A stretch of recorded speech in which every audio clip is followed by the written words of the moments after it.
जय माता की दोस्तों, कैसे हो आप सब। दोस्तों आप सभी का हार्दिक स्वागत है महाकाली भगत ज्ञानी यूट्यूब चैनल में। तो दोस्तों आज की इस वीडियो में मैं आप सभी को बताने वाली हूँ, अगर आपको भी पूजा पाठ करते हुए 1 साल हो गया तो आपके शरीर में ये शक्ति बैठ गई है। हाँ दोस्तों, यदि किसी व्यक्ति को पूजा पाठ करते करते, भक्ति करते करते, माँ काली की सेवा करते करते कम से कम 1 साल हो जाता है तो उस व्यक्ति के शरीर में ये शक्तियाँ वास करने लग जाती हैं, जो मैं आपको इस वीडियो में बताऊंगी।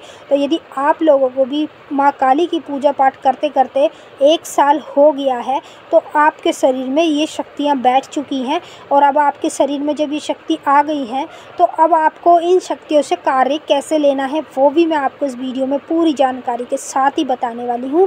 लेकिन बताने से पहले आप सभी से रिक्वेस्ट करना चाहती हूँ, अगर आप महाकाली भगत ज्ञान यूट्यूब चैनल पर नए आए हो तो चैनल को पहले जल्दी से सब्सक्राइब, लाइक, शेयर, कमेंट ज़रूर कर लेना, क्योंकि यहाँ पर आप लोगों को ऐसी जानकारी आगे आगे मिलने वाली है जो आज तक आपको कहीं भी और किसी भी चैनल पर नहीं मिली होगी। तो जितने भी माता काली के भक्त हैं उन सभी भक्तों के लिए ये बेहद ही खास जानकारी है। जो नए भक्त हैं, जो नई पूजा पाठ में लगे हैं, उनके लिए तो ये खास जानकारी नहीं है। यदि कोई व्यक्ति पुराना पूजा पाठ करता आ रहा है, यानी कि उसको 1 साल हो गया हो, 2 साल हो गया होगा, यहाँ पर हम बात करेंगे 1 साल की। कम से कम किसी भी व्यक्ति को यदि पूजा पाठ करते करते, भक्ति करते करते माता काली की 1 साल से ऊपर भी हो जाता है या 1 साल तक हो गया है तो उस व्यक्ति के शरीर में बैठने लग जाती हैं ये शक्तियाँ, जो शक्ति के नाम मैं आपको बताऊंगी। और जब आपको 1 साल हो ही गया है तो अब आपको ये नहीं पता कि इन शक्तियों से कार्य कैसे लेना है। यदि हमारे पास कोई शक्ति बैठ गई है हमारे शरीर में तो उससे हम कार्य कैसे लेंगे, ये चीज़ के बारे में आपको जल्दी से नहीं पता होता। बस इसी चीज़ से आप लोग मार खा जाते हैं। तो मैं आपको बताऊँगी कि आपको आपके शरीर में जो शक्ति बैठी है उससे कार्य कैसे लेना है। अब चाहे आप कार्य कैसा भी कराएं, अच्छा कार्य कराएं या बुरा कार्य कराएं, तो जिस तरीके से आप उससे कार्य कराएंगे वो वैसे ही कार्य करेगी और सेकंडों में आपके कार्य करेगी, अगर आपके शरीर में कोई शक्ति बैठी है तो चलिए दोस्तों मैं आप लोगों को बता देती हूँ कि आप लोगों को पूजा पाठ करते करते 1 साल हो गया है तो आपके शरीर में बैठ चुकी हैं कलयुग की महाशक्तियाँ, जिन शक्ति के मैं आपको सबसे पहले नाम बता रही। तो ध्यान से सुने, वीडियो को एंड तक देखें तभी आपके समझ में आएगा, वरना आपकी कुछ भी समझ में नहीं आने वाला है।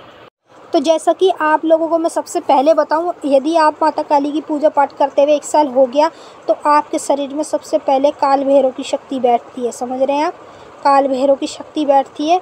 फिर दूसरे नंबर पर आपको माता काली की योगिनी शक्ति मिलती है जो आपके शरीर में बैठती है, ठीक है। तीसरे नंबर पर आप लोगों को माता दुर्गा की शक्ति मिलती है जो आपके शरीर में बैठती है।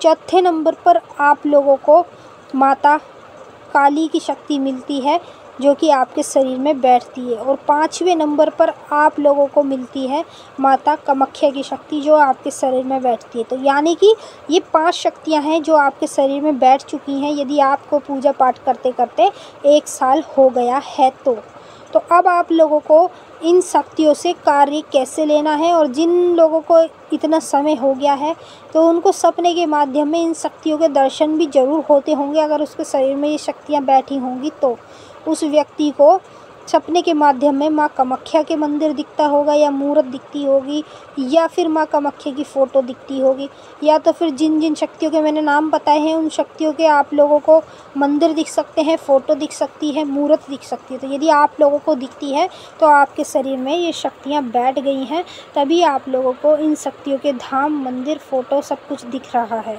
तो अब आप लोगों को इन शक्तियों से कार्य कैसे लेना है ये मैं आपको बता देती हूँ। तो यदि आप माँ काली के नाम से लौंग बतासे का भोग लगाते हैं अपने घर में कपूर के ऊपर या फिर कंडे की अग्यारी पर, ठीक है, तो इनमें से जो मैंने 5 शक्ति आपको बताई हैं, इन 5 शक्ति में से एक शक्ति का नाम लेकर आपको 1 बतासा, 2 लौंग चढ़ानी है और 1 जायफल चढ़ाना है साथ में, ठीक है। समझ रहे हैं आप।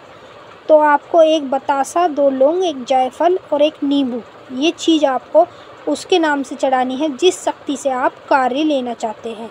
तो जो भी शक्ति आपको मैंने नाम बताया है, अब उनमें से मान लो हम लेंगे माँ कामाख्या से अपना कार्य कराएंगे, ठीक है। तो हमें क्या करना होगा, हमें 1 बतासा, 2 लौंग, 1 जायफल, 1 नींबू कपूर के ऊपर माँ कामाख्या का नाम लेकर चढ़ाना है और माँ कामाख्या को अपना कार्य बताना है कि हे माँ कामाख्या मैया मेरी परमेश्वरी, मेरा जो ये कार्य है आप इस कार्य को करें और जैसे ही मेरा ये कार्य हो जाएगा तो मेरे से जो भी भोग प्रसाद आपका बनेगा वो मैं आपका चढ़ाऊँगा। समझ रहे हैं आप? इस तरीके से देवी देवताओं से कार्य लिया जाता है और जब आप बोल देंगे भोग प्रसाद की तो आपका कार्य गारंटी के साथ होगा। और जब जैसे ही आपका कार्य हो जाता है तो जो आपने अपनी जुबान से माँ को वचन दिया है, भोग प्रसाद की बोला है, वो आप लोग ज़रूर चढ़ा दें। यदि आप नहीं चढ़ाएंगे, भूल जाएंगे तो आपके साथ भी गलत फिर हो सकता है। तो इस तरीके से अपने देवी देवता से कार्य लिया जाता है जिस तरीके से मैंने आपको बताया है। पहले छोटा भोग लगाकर माँ से कार्य कराया जाता है, जब कार्य हो जाता है तो माँ को बड़ा भोग दिया जाता है। तो चलिए दोस्तों, मैंने आपको अच्छे तरीके से समझा दिया है, आपकी समझ में भी आ गया होगा। यदि नहीं भी आया है तो कमेंट करके पूछ सकते हैं, मैं आपका जवाब ज़रूर दूँगी। अब हम आपसे मिलेंगे नेक्स्ट वीडियो में, तब तक के लिए जय माँ काली, हर हर महादेव। माता काली, बाबा भोलेनाथ आप सभी की सारी मनोकामनाएँ पूरी करें।